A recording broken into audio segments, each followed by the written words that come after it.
Hello friends, र आज चाहिँ म बिहानको ब्रेकफास्टमा चाहिँ आँटाको थुक्पा बनाउँदैछु र मैले यहाँनिर बेलिसकेँ।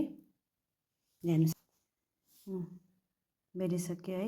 यो लास्ट रोटी बाँचेको छ र यहाँ चाहिँ मैले काटिसकेको छु र अब यहाँ चाहिँ म थुक्पालाई उसिनिरहेको छु। आज चाहिँ दिन चिसो थियो, त्यही भएर चाहिँ मलाई चाहिँ आँटाको थुक्पा चाहिँ बनाएर खान मन लाग्यो र यो चाहिँ हामी सबैको फेभरेट हो। त्यसपछि चाहिँ मैले यो लसुन र खोर्सानी पिरेको हालिदिएँ। फाइनली चाहिँ मैले यो थुक्पा हालेँ। अब यसलाई मजाले चलाएर 2 मिनट जस्तो राखेर चाहिँ त्यहाँदेखि खानुपर्छ।